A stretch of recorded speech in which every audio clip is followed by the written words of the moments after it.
Widely published book in human history reveals that we are created in the image of God. Throughout our human journey, each encounter is an opportunity to see the shared humanity in ourselves and others. Regardless of one's views on religion, each experience and each story weaves us together towards a common path. A path of transformation, a process of growth and understanding, a recognition that, at our core, we share a common destiny. What does the search for truth really mean in our lives? How can we find a sense of unity in a world so diverse and divided? As we reflect on these questions, we start to uncover a fundamental connection that binds us all beyond our differences. Welcome to Created in the Image of God, Building Vibrant Communities, with our host, Wade Franson. Tonight's episode is how to monetize your God-given image. Good evening, everyone. We always take a look at that video in the studio before we go live to make sure we have the right one. We did have the right one, but we noticed somehow we missed out putting the star of the show into the video at the end. We don't know if it's because, even though we know this star and she's been on the show before, she's changed her name since she was here last time. So maybe we didn't have the right name. I'm just teasing you. She's right here in the studio, and I can't wait to have her appear. I'm going to tell you just a little bit about her. She is a top 3% global podcaster. She's a mentor on income strategy to women who are building multi-million-dollar media empires and turning what used to be hidden into very visible success. She does all this in alignment with God's purpose as revealed in Holy Scripture. Now, when we use the word monetize in religion, it immediately sends off alarm bells. But I'm here to tell you that if that's happening for you, it's all the more reason why you need to watch tonight's show. So without any further ado, let me bring Shayna Davis into the studio to talk about this. Hey, Wade, I'm glad to be back. I'm glad to have you back. And we were joking in the studio beforehand that, hey, I need some advice. And you said, yeah, it's okay that I'm here, even though I'm not a woman. And I will learn. For everybody. I personally know that in this season that my assignment is women. And so what I teach is not necessarily specific to women. I just know that that's who I'm assigned to. And so if someone was working with me more up close and personal, then I just don't work with the fellas. Yeah. And when we were talking in the studio, one of the examples I gave as to how I sort of wrap my head around, how can we talk about monetization? Well, the Apostle Paul shared that he was a tent maker. He said he had the right to collect money from the flock, if you will. He said, you don't muzzle the ox that treads out the grain. But he chose not to. He chose to earn his own way and provide for himself. And we were also talking about, and I know we'll get way much more into this, but I want to right off the bat talk about this for those who think, oh, here we go, health, wealth, and prosperity gospel, right? Which is what I might have thought a few decades ago, before I listened to some tapes from Anthony Robbins, who helped me get my head on straight and start looking at things in a different way. But anyway, the entirety of the Old Testament focuses on do the right thing, follow the commandments of God, and you will be blessed, not spiritually, although you will be, but physically, materially, right? With health and wealth and a long life. The first commandment with a promise, honor your father and mother, that it may that your life and your children's life may be long in the land that the Lord God hath given to you. And we talked about how land ownership is at the basis of all those promises as well. So anyway, I will stop talking now because we're here to learn from you. And I want you to start by telling us a little bit about the shift that you made from what you were doing last time you were on the show with God Shift and to what you're doing now. So tell us a little bit about the backstory of that change. Absolutely. And before I do, I just want to unpack something that you said when you talked about, the taboo expression of prosperity gospel. We run away from prosperity gospel. And my husband, who is a preacher, says all the time, and I hope I don't get it wrong. If I do, I think he's listening. So, but he says, we don't preach a prosperity gospel, but we do preach a gospel that will prosper you. And so when you look at, in the Bible, there's many scriptures, but there's one that says, I pray that you prosper in all things and good health, just as your soul prospers. And when I read that particular scripture, I think that verse suggests that like prosperity of the soul is linked to prosperity of the external world. And so, we could spend this entire time together going over all of the different scriptures that mention, that it's God that gives us the power to get wealth, just over and over and over. I was sharing with you in the studio that I haven't fact checked it, but I've read several times that money was mentioned 3,500 times, in the Bible. And when I was here the last time, to get to the direct question that you asked, for anyone that has listened to the episode that I was on last year, or you go back and you find it, we were talking about the concept of being created in the image of God and the fact that we were created for dominion. And dominion, there's multiple different facets of dominion, but dominion also covers the financial authority that we've been given in the earth. And then the last thing I'll say before I directly answer your question is that I do what I do first and foremost to have impact, but I know I can't impact anybody if I'm broke. Not impossible, but a little more difficult to have impact on the level that I know God has called me if I don't have the money to do so. So when I was here the last time, I was talking about, a God shift. The name of my ministry is a God shift. And I have since then had another God shift moment, because in my book that I wrote about a God shift, I talk about how God shifts are recurring in your life. And over the last several years, so let me just back up and say, I've kind of been in business, if you will, since 2006. And over the last few years, I really started to notice how many people have visibility, but not necessarily profitability. And over the years, in the beginning of my career, I taught people like, how do you land high value opportunities? Like, how do you land corporate sponsors? And how do you land corporate contracts and get book deals and high paid speaking engagements and all these things? And now that I have a podcast, you mentioned that my podcast has grown to the top 3% in the world. It's a lot easier now for me to get those opportunities now that I have the podcast than before. But the point that I want to make is that how many of us have visibility, but then we look at our bank account and our bank accounts don't necessarily match the level of visibility. Because I know in my own life, I was on the cover of magazines. I've written for dozens of magazines. I had, all these different things that had me visible, but I still had dreams that were underfunded. I still was not making the amount of money that I should have been making if you looked at the influence and impact that I was having. And so what I said is not on my watch, not on my dime. And so now I kind of just blended the two things together to say, if you really want to have impact, if you really want to use the influence that God gave you, how can you use that to be successful in what I call the influence economy? And that's where I'm at now. Thank you. Well, let me ask a follow-on question then, because I mentioned Anthony Robbins in the chat. By the way, I love that there's chat going on, and I want to encourage people to chat, put comments, questions in there. We will get to them, as you know, towards the end of the show. And sometimes we go back to those that came early. So keep that up, and thank you. And tell your friends about it to come watch too and chat. That increases that visibility, right? But I mentioned Anthony Robbins, and he, in his 30 Days to Personal Power, got through to me that there were certain self-limiting beliefs that I had. And I did set a monetary goal. And within 6 months, I achieved that monetary goal once I set it. And once I realized that I was keeping myself, I kind of wanted that kind of success, but part of me didn't think I should have it. And I'm not going to say it wasn't that I thought I didn't deserve it. Mm-hmm. There might have been a little of that.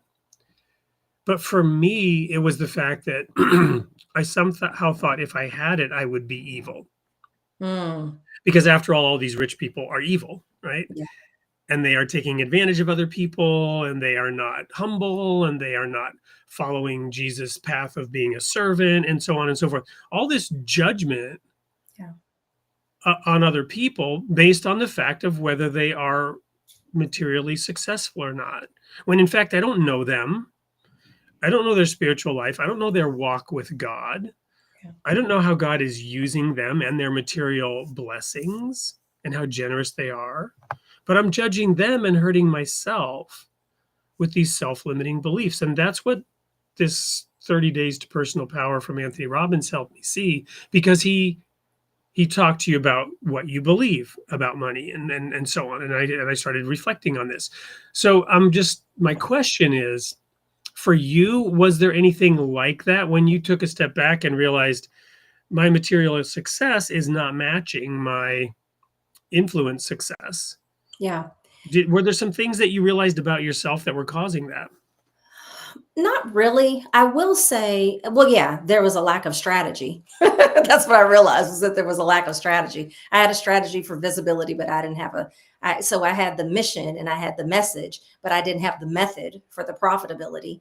But one of the things that I believe is that money is just a tool. And so we've all heard that money just makes you more of what you already are. So if you were evil, then you're going to be more evil when you have money. If you were righteous, you're going to be more righteous. You know what I mean? You're not going to be more Yes, righteous, but you're going to use your money for righteous. right. And so, when we look at money, when we look at AI, when we look at all the things that everybody wants to say is the devil, I mean, shoot, think back to the time that we thought Facebook and social media was the devil and was evil. And then COVID happened, and all those preachers who thought social media was evil had their butts on social media because they couldn't go to church, right? And so, money is just a tool. And so I didn't necessarily have any limiting beliefs around money that kept me stuck. I just didn't have a clear monetization strategy for my visibility, because I had learned, like, how do I pitch myself for media, and how do I mastered messaging and all the different things that we're taught when we're learning, marketing. And I had a great strategy for visibility, but I didn't necessarily have a clear path for profitability. And so I was a lot of places. People knew my name, they associated me with great things, but then again, my bank account just didn't match. Thank you. Well, let's go now to a short video, and that video will share a little bit about one of your programs. And when we come back from that quick commercial break, we will talk a little bit more specifically about what those strategies are, how you do them, and the people that you work with. Don't go anywhere. We're here with Shayna Davis, learning about monetization strategy, or what was it income strategy, and how to match that with your walk with God. Don't go anywhere. We'll be right back. Ready to turn your influence into income? Take the Influence Growth Assessment. In just minutes, you'll uncover the next steps to grow your visibility, attract bigger opportunities, and boost your profitability. Visit myinfluencestyle.com to take the assessment today. A new era of success is waiting. Let's make it yours.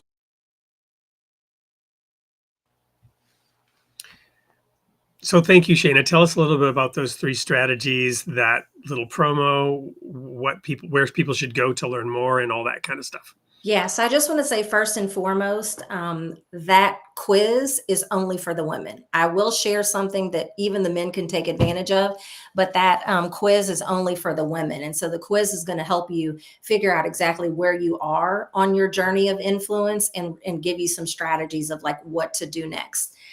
So somebody says, I look shocked. I'm not sure what that means, but so the strategies. I talked about how now that I have a podcast, that getting high value opportunities is a lot easier for me now that I have the show than it wasn't. And so I believe that we have to look for ways to get return on investment from our visibility. I said earlier, like, I had the mission and I had the message. I just didn't have the method in order to make it more profitable. And so what I believe is I believe that one of the greatest ways to get visibility, or to get return on investment rather, from your visibility, is to create what I call a multimedia empire with your podcast at the center. And I believe that if you are someone, again, regardless if you're a man or a woman, but if you're already impacting people with your message, your expertise, or your skills, that the podcast industry is booming, like social media, it's not going anywhere and your voice belongs there. But the key is to use the visibility of your show. Now you can use social media in this manner as well, but I found in my own personal experience that podcasting is more effective. But one of the ways that I do that is I use the visibility of my show to create an ecosystem around the show in order to get what I call high five opportunities. Those high five opportunities are corporate contracts, corporate sponsors, high paid speaking engagements, major media appearances, and book deals. So it's about recognizing that sometimes if we have a podcast and we don't have a business model around the podcast or that supports the podcast, then sometimes our podcast or any of our visibility strategies end up just being a hobby. People don't like to hear it because they put a lot into it, but it's a hobby. If you have a show, if you have visibility and you don't have a business ecosystem around it, it's going to feel very hobbyish. You may be well known, but you may not be well paid. And so the way that you do that, you ask for the strategies. Number one is you have to recognize that your platforms are more than a microphone, that they're a gateway to opportunity. So number one is a mindset shift. You have to see this as that. One of the things that I think that we really have to do in order to position ourselves for high value activities is to brand ourselves beyond our industry. Now, I know a lot of people that know much about marketing. You're probably thinking like, oh, but I thought that I was supposed to niche down. I thought, that the riches were in the niches, and all of those things are true. But like, take myself, for example. Even though my podcast is in the top 3% in the world, and even though podcasting is central to my strategy, I don't market myself or position myself as a podcasting expert. I position myself as an influence expert. And so what I want everybody to do is I want you to think about your expertise, and I want you to think about it in broader themes. So I serve the arena of influence in one way by teaching you how to build an empire with your podcast at the center. But by positioning myself as an influence expert, that allows me to get media. That allows me to speak on stages. That allows corporations to bring me in for consulting. And so it just pushes, one is more specific and one is more scalable. And if we're going to talk about income and if we're going to talk about influence, I personally believe that this is not about being an influencer, because most influencers don't even make that much money, if we're being honest. What it's Well, really let's about. talk about what an influencer is. You're talking about people who are, in a sense, shilling products on Facebook, YouTube, TikTok. Correct. Getting paid for sponsored posts. I read something earlier.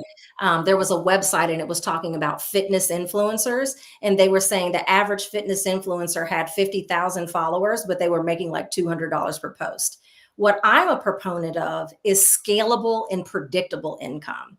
And too often times, we step over dollars to get to dimes. And I'm just a fan of, if you already have this expertise, you've taken the time to build up your expertise, whether you learn from an online standpoint or you went to a university, however you got your experience and your expertise, why not market it in a way that is going to be scalable and create life-changing income so that you can have more impact and so that you can really do the things that God gave you. Most of us, God has given big visions. And with big visions come big price tags. So those are just some of the things. Is number one, you have to have a mindset shift. Number two, you have to brand yourself beyond your industry. And then from there, I think it's about pick something and focus on that until that's successful before you go on to something else. Regardless of what you think about Donald Trump, he and Robert Kiyosaki wrote a book a long time ago, and it was called Focus. And the acronym was follow one course until successful. Most of us don't do that. We hear, oh, I could have a contract and I could have a sponsor and I could get a book deal and I could get a speaking engagement. And then we run after all of those things. And that's just very difficult. It's like having multiples. As much as parents love their babies, most of them probably would not want to have 3, 4, 5, or 6 of them at one time.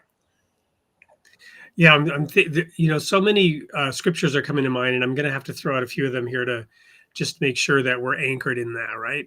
So just a couple of high level things, I guess, to start with. So the book of Proverbs, again, in the Old Testament, full of practical advice and wisdom. Here's one that served me well. Build your barn before you build your house. Make it fit for yourself in the fields and then build your house, which is, to update into a modern context, get your education, get your training, right? Before you worry about, all the things that you want, right? The marshmallow test that is sometimes given to 2-year-olds. Will that 2-year-old wait for 15 minutes in order to get 2 marshmallows, or will he be impulsive and eat that marshmallow now? That is like the single most successful test of determining future success in anybody, right? These are the ways in which we are created. We're put on this earth, as you mentioned, to obtain, or we not to obtain, we have sovereignty. We are created sovereign. Right, we are the keystone species. We have dominion.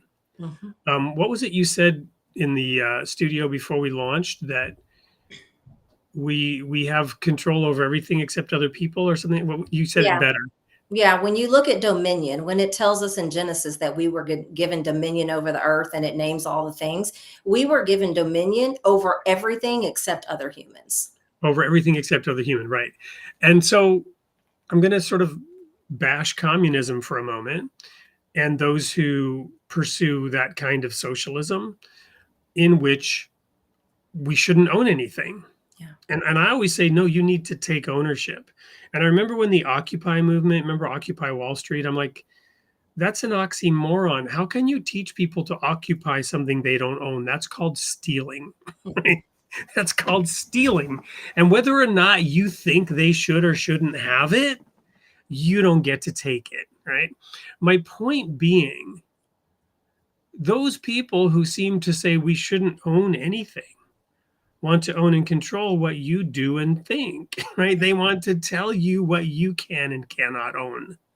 So instead of, having, I'm forgetting the way you said it. It's so perfect. Accept other people. What comes before accept other people? We have dominion over everything except. We have dominion over everything except other people. Yeah. They don't want to have dominion over anything. They want no responsibility, really. They want some kind of state to take care of them. Yeah. And they want to force everybody else to bend to their will on this subject. Mm-hmm. It's really twisted. It's just really twisted. God, created in the image of God, means we have sovereignty, we have dominion. The basis of all the promises to Israel in the Old Testament, and I mentioned it's a a series of books that talks about how to be successful in your life. It's all based on land ownership, and the land was distributed amongst the people. And if your grandfather really messed up, you would get the land back. His children would suffer because you have this thing called the year of Jubilee, which goes on for 50 years. But after 50 years, the land returns to the families so that they can have ownership and take ownership and have that sovereignty and have that dominion, right? So in the modern world, we have this thing called currency, money. Mm-hmm. That's what you're talking about, how to take control, have dominion, have authority, and make your way in the world. Yeah. That's why I call this new era of success the influence economy, because it's about seeing your influence as currency. The problem is that we haven't been taught to be intentional about owning it and treating it like a valuable asset. We've looked at it in a way of passivity. We've looked at it in a way of, like you said earlier, like there's something wrong with it. And God made us the way that he made us, and it's ours to be utilized. But are we going to be intentional about it? Are we going to be strategic about it? If we treat it like a valuable asset, then we will be able to have the things that we need to have in place in order to execute the plans that God has given us. Unfortunately, we think for some reason that we should just sit back and rest on our laurels, if we will, and say, "Oh, well, I've got this influence. That in and of itself is going to be powerful enough." But I rewind back to where I was and where a lot of people that I know was or is now, and they had tremendous amount of influence. They had spent a lot of time building their expertise, but their dreams were still underfunded. Their visions were still left, in a notebook, and they didn't necessarily have the profitability to match the visibility. And it's just because they lack a clear strategy most of the time. It's not about not having enough influence. It's usually just about not having the right strategy to blend those two worlds together. Awesome. So we're going to go again to a quick commercial break. This is a break, a promo for a book. I think we might have some of those women in the audience that were participants in this book. Kind of the flip side of the coin, the difficulties, the challenges, sometimes the trauma that we have that keep us from being successful. When we come back, I'd like to talk to you about how's this working for you, and what are some of the people you're working with, and what are some of the stories. So don't go anywhere. We'll be right back with more of Shayna Davis.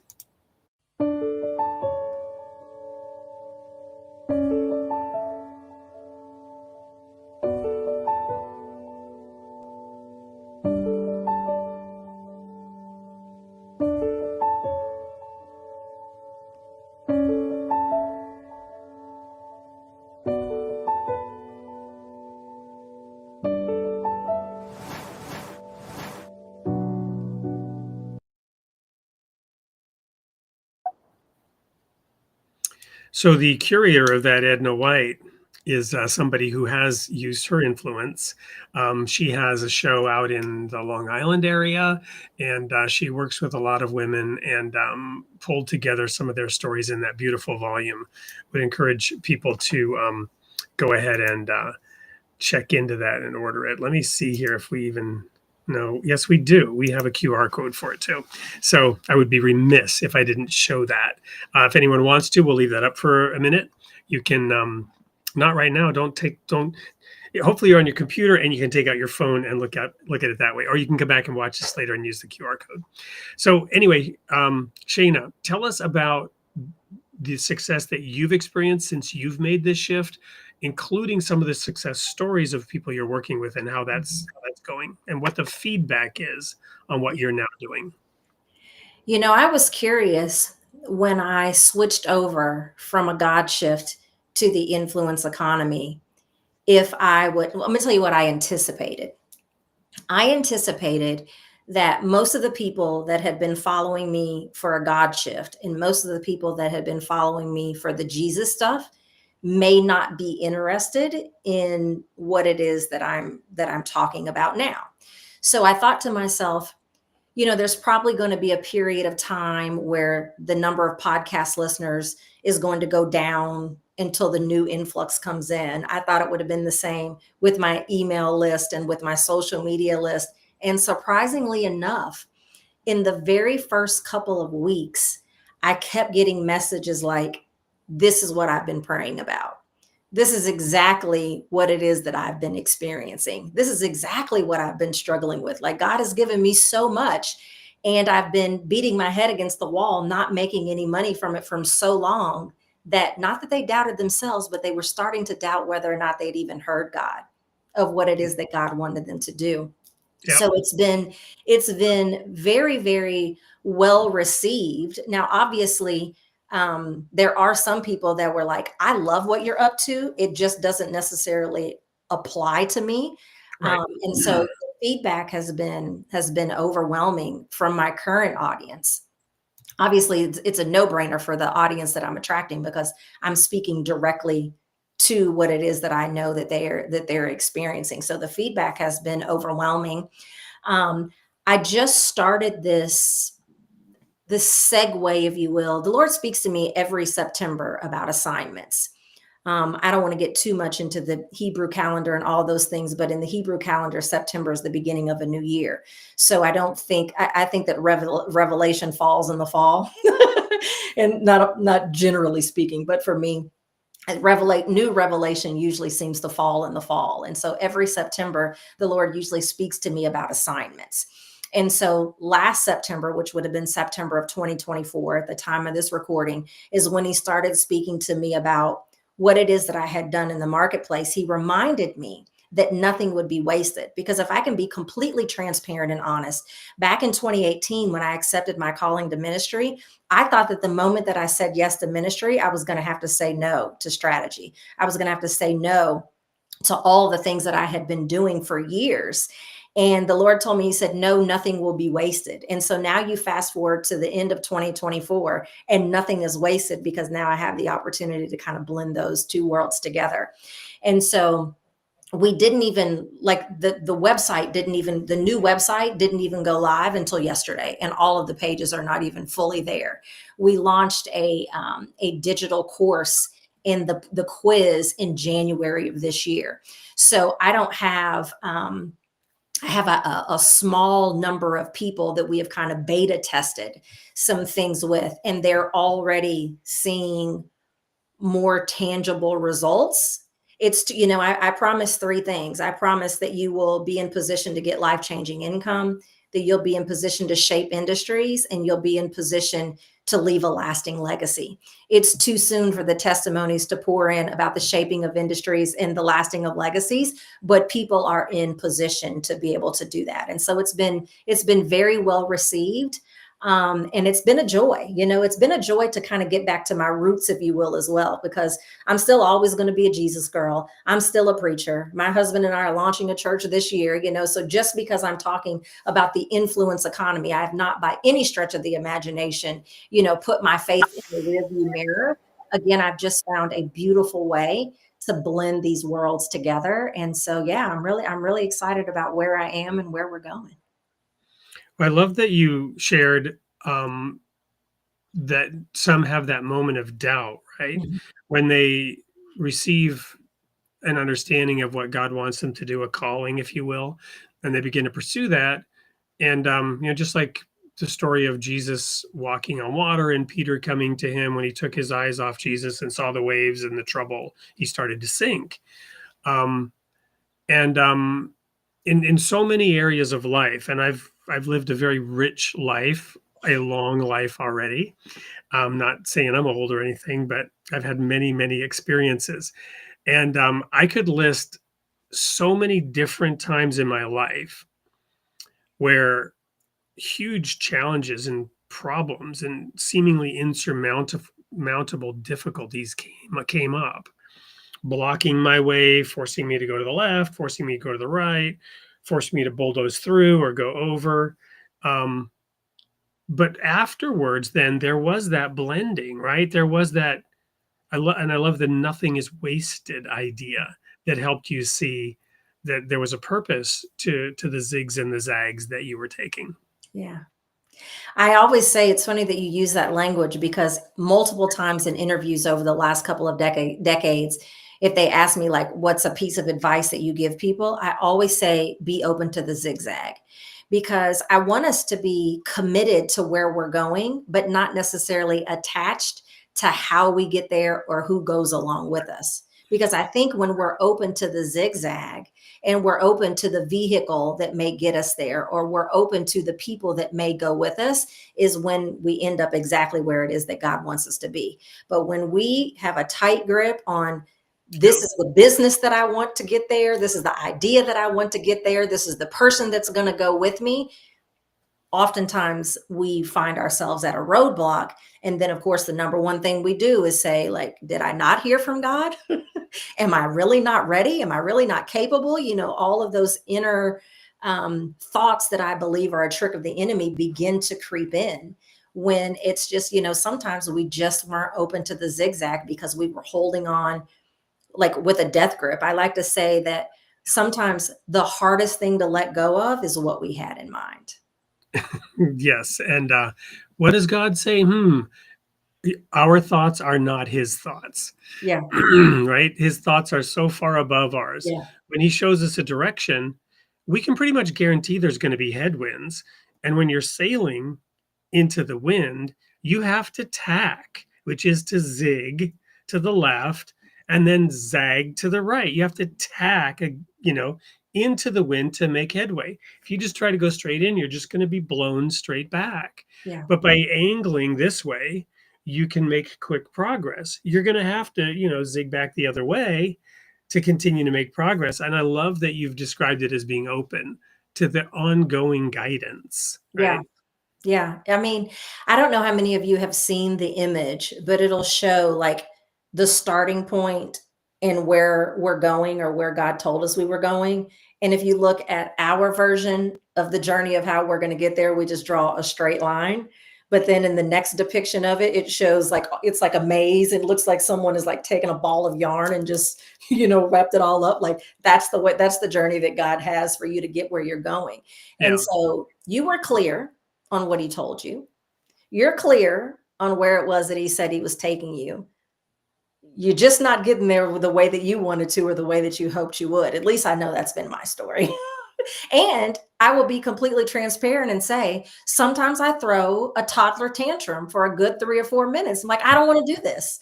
I don't want to do this. This is not the way that I want to go. This is not the way I thought we were going. This is not what you know what I mean? Me, making it all about me. And then I'm like, okay, get it together, Shayna. Well, and speaking of toddler tantrums, one of the greatest ones in recorded history is the children of Israel wandering around in the desert for 40 years, never learning the lesson. Yeah. Right. And you'll just keep getting the same test. The entire older generation had to die in the wilderness. Right. And God was there every step of the way. The pillar of fire at night to keep them warm and light the way, the cloud during the day to provide shade and shelter, the manna on the ground every morning to feed them and sustain them. And then the miracle every seventh day where the manna could be stored up and not get rotten, right? Whereas any other day you try to store up 2 portions of it and it would get worms. But they never, ever learned the lesson because they didn't like the test. They didn't like the fact that they had to walk to the desert. Get us there already. Why aren't we there already? It's like kids in the back seat asking you every 2 seconds, are we there yet? Are we there yet? Are we there yet? Right? But never learning that, no, that journey is part of the lesson. Yeah. Not to mention that when they got there, they were like, we were better off. Exactly. All right. So, are there any sort of initial stories, any of some of the first people you're meeting? I mean, you shared some of the response and feedback that people are embracing it. Not for everybody, of course, what you're doing, but can you give us any sort of practical example of? Absolutely. So I was at a conference the middle of January. It's called PodFest. And so it's a large national conference for podcast hosts and creators. And during my session, one of the things that I talked about is something that I spoke about earlier when I talked about branding yourself beyond your industry. And they did something really unique at this conference that I think a lot more people should do. Is they had it set up so that when you came off stage, you almost had like a meetup out in the lobby where people could come and ask you more questions because they ushered you out of the room so fast because the next speaker had to get in and, you couldn't be in there answering questions. And so you never know what's going to resonate with your audience the most or what it is that they're going to have the most questions about. Every single person that came and spoke to me after I spoke wanted help figuring out what their umbrella brand was going to be. They wanted to know, like, okay, this is what it is that I'm helping people do. How do I look at that expertise in broader themes? Because I am interested in some of these high five opportunities that you're sharing. And some were easier to get there than others, primarily because they wanted to hold on to that old, like they were using all these like cute, clever words to describe what they do that really didn't mean anything to anybody. It was like so unclear. And so the number of testimonies that came in the very next day. Like, I went home after you helped me with this, and now I have an idea for a book. Now I have an idea for this. Look at all these podcast episodes that I've come up with. I've called people and told them about this, and it's landing so well. And so I think just the positioning, because I think that's where it starts. You have to properly position yourself. You have to properly package yourself, and you have to properly price yourself. Those, I believe, are the 3 Ps to success in business and branding. And just the words of like, oh my goodness, that came in just from that positioning has been like mind blowing. And in my mind, I was thinking that's just like one little small piece that I'm like, hey, you've got to know this, but then let's get to the good stuff. But I think they realized how stuck they were in being able to properly position what it is that they do, that they almost felt like, I don't even need to focus on what can happen after that if I don't solve for this piece first. Awesome. I love the clarity and focus that you bring to this, and I can see why people would immediately respond to it and gain inspiration. And the whole God shift title of what you did, it's a mental shift, right? Yeah. It's an attitude shift. It's a perspective shift that if people are ready, it's quick, it's fast, and you're providing very practical tips, well packaged, that people can just bite into right away, like a hot dog. For some reason, they're talking about hot dogs in the chat. When Well, we come listen, back, I love hot dogs. Like, literally, hot dogs. We've got to talk about this. I love hot dogs so much that when I lived in the city of Memphis, my boyfriend and I at the time had driven to Atlanta for something, and I literally made him stop in so many towns until I could find a hot dog at the gas station, because I love gas station hot dogs. So I don't know what they're talking about in and it's not wine, it's sweet tea. I'm a Southern girl. I'm just a bougie and I drink out of a wine glass. But I love hot dogs. So I don't know what they're talking about, but I love hot dogs. Yeah, well, we'll maybe come back to that, maybe not. Anyway, but we're going to go to a quick commercial break. This is another curator author who has taken a group of women and told their stories about how they're passionately striving for their purpose. Don't go anywhere. When we come back, we're going to engage with you, the audience.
Well, we're back in the studio with Shayna Davis, who is inspiring leaders with income strategy to turn influence into income, break cultural barriers, and lead with authority in the marketplace and the media.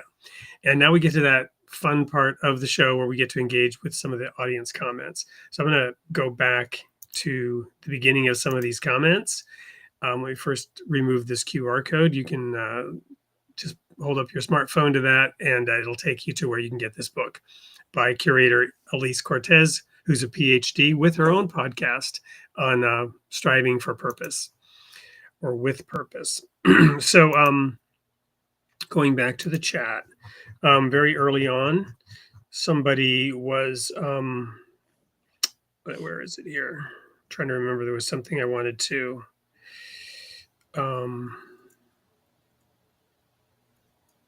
While you're looking for that, Wade, I know a lot of people kept saying, is there a link? Is there a link? Is there a link? Yeah.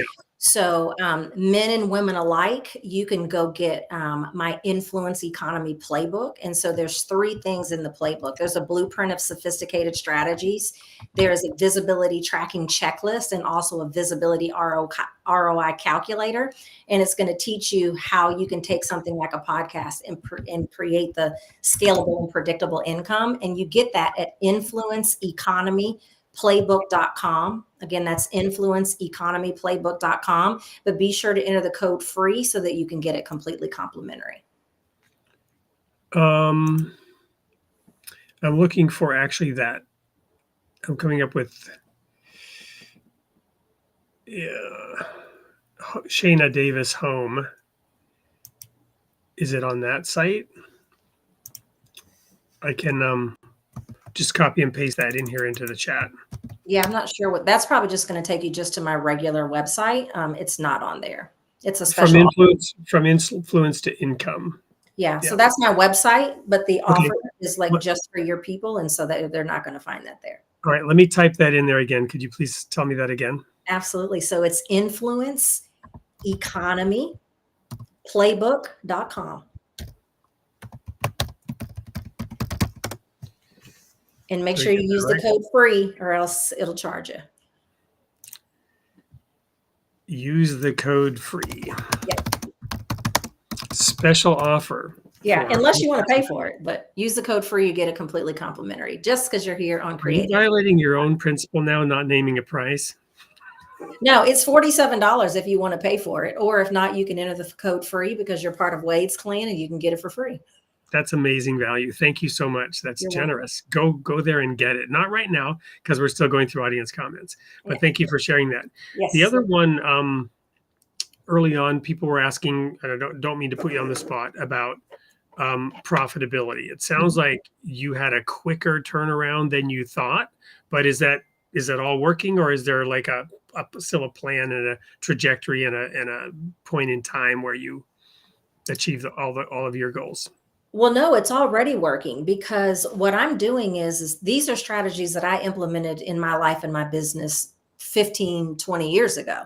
I noticed that they're just easier now that I have a podcast. So I just decided to teach people how to do what it is that I'm doing. So yes, whether I've had enough time for people to take advantage of the offers that I just released 30 days ago, 45 days ago or not, I've been implementing these strategies in my life for over 10 years. It's just been, I want to say the last time that I taught this publicly before now was ended in, let's see, I had just moved, 2017 was the last time that I taught these strategies. I got called into ministry and I started focusing more on Christian leadership, only to keep finding that people were coming to me and they didn't have any money for their ministries. And so I started showing them how to use the principles that I had taught before to get the profitability. So the answer is I've been profitable for a long time. And now I'm here to show you how you can too if you're not. Well, and again, so I'll comment on this. Leah Bishop, thank you. Sign me up. I need to earn some extra income. But that kind of goes against what you were saying, right? It can't just be a hobby. It has to be a mission and a purpose with focus. It needs to be intentional. We have to treat our influence like an asset. When we do that, everything changes. And I will refer back to something I said early on, because there were a couple of people who said, wait, I just joined and they wanted to know what this is all about. And it's the example of Paul, the apostle, the tent maker, right? Where he set the example of earning your own way, even as he was an apostle of Jesus and doing teaching work. Yet he was a tent maker and he continued in that trade to make sure that he wasn't a burden, that he was able to provide for himself. He didn't expect God and God's people to do it all for him. Yeah. So let me see what else we have here. So let's talk a little bit about expertise and maybe self-doubt and overcoming that hurdle about, being an influencer with what you really have and your God-given talents and abilities. Yeah. Someone just said that they put in the code free. It would not accept it without a credit card. It is going to make you put in, but you have to click the button. So when you type in the word free, there's a button next to it for you to click to apply it, and then it should zero it out. So if you enter the code free and it still says $47, that means that you have not clicked the button next to the word free, because when you do, it's going to zero it out at the bottom so that you're not getting charged. So it's an e-commerce site and there's a requirement to do that, but then Yeah, that's how it won't allow you. It won't allow you not. so the person's right, but they have to use that as a coupon. Yeah. When you type in, you have to click the button next to it. Because, otherwise you'd be paying $47. Correct. Um, And if you did get charged the 47, just email me and I'll make sure that you get it refunded. so this You tried to put in the code. This is Wander and Whisk, Life with Shane and Michelle. All right. Well, thank you, for pointing that out. And it will be taken care of. It will definitely be taken care of. We've also got an imam here, and he's intentional. He wants Interfaith Library to get a shout out too. So they're here with us today. That's another one of our sponsors. Don't have a video for you today, but thank you so much for tuning in. I'd be curious as to whether there's anything in the Quran and about Muhammad about this thing I've been talking about, Paul the tent maker, whether that's a principle there as well. We can talk about that when we meet again. So thanks for tuning in, and there's your shout out. So what else did we have here? Oh, you already answered the question about wine.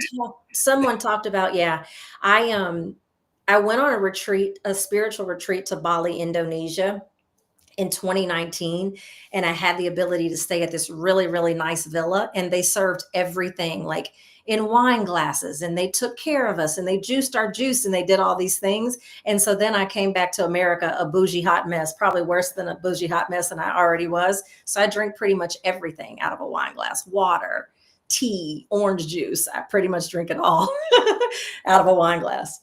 I was calling somebody up, and how their image comes up with who they are or whatever, and the image they had was their little 2-year-old son in a high chair, and with the messy food, and he was drinking something out of a wine glass. Right. It was hilarious. It really looked cool, actually.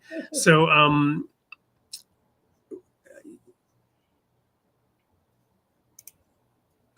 we have here that should be considered a donation. Oh, well, that's somebody else. That's somebody else telling them they should donate it, which I don't think is the intent here. Right.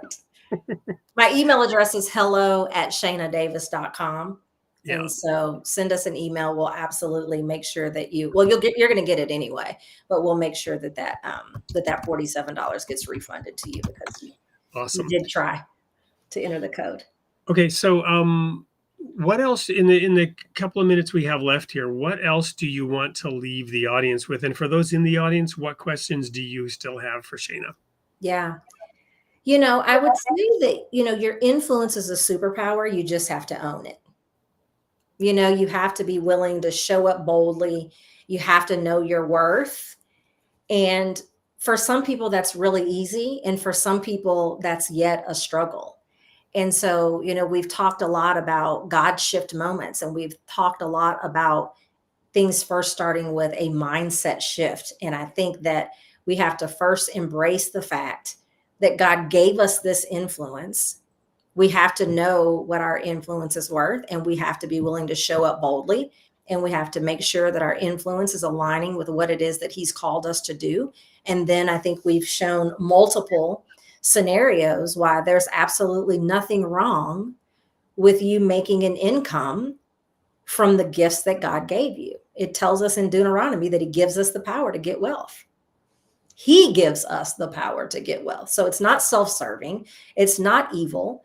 And the more that we continue to see it that way, I'm just going to say it like it is, the more we're going to continue to have our dreams be underfunded and the visions that we gave us be packed away in a box on a shelf. I'm reminded of the admonition or the explanation in, I think it's Paul in Corinthians maybe, about God calling the weak and foolish of the world. not the mighty, not the powerful. However, the intent isn't that you stay weak and foolish, right? Mm. Right? That we are filled with the power of the Spirit, the power of love. God, what does it say? God gives through the Holy Spirit the power of love. I think it's joy and a sound mind. A sound mind. And he talks about strong meat being for those who by reason of use have exercised their senses to discern good and evil, right? Who have grown and developed. And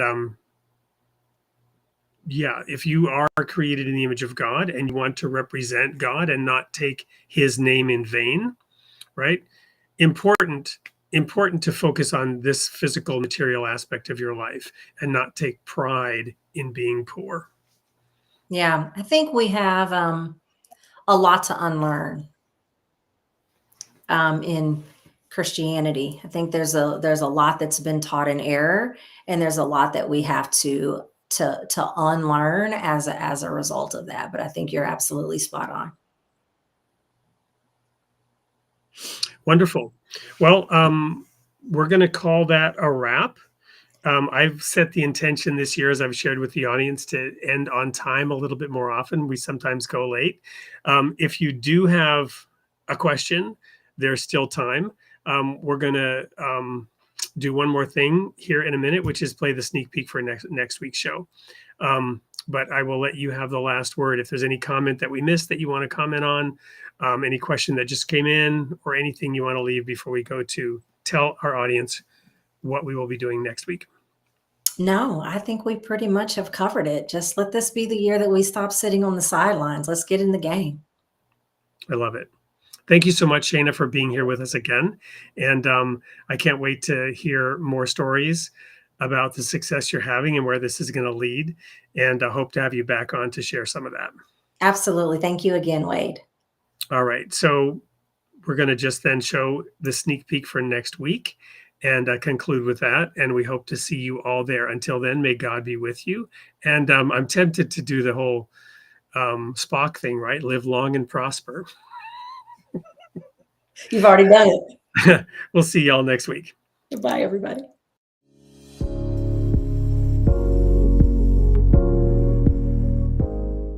Hi, everyone. This is Wade Franson. Welcome to the sneak peek for episode 139, airing February 25th, with a special guest who comes from the island nation of Trinidad. Now, I've worked with this guest sort of over a few years now because she published a short story with Something or Other Publishing, and only learned in the last couple of months that she also wrote a book for those who are on a spiritual path. And I had to get her to agree to show up on this show. Welcome to the studio, Celine. Thank you so much for having me, Wade. And thank you for being here. Everyone's going to just love your delightful accent, for one thing. But in addition to that, you wrote your book when you were about 22, if I get that correct. So tell me about the circumstances and the nature of that book. So I had just started my first degree in university. I was doing geomatics engineering. And I did about a year and a half of it when I realized that this wasn't for me. And I felt like the Lord was leading me out of the university. So I dropped out. And at that time I was going to church, and I noticed that a lot of young people were leaving the church.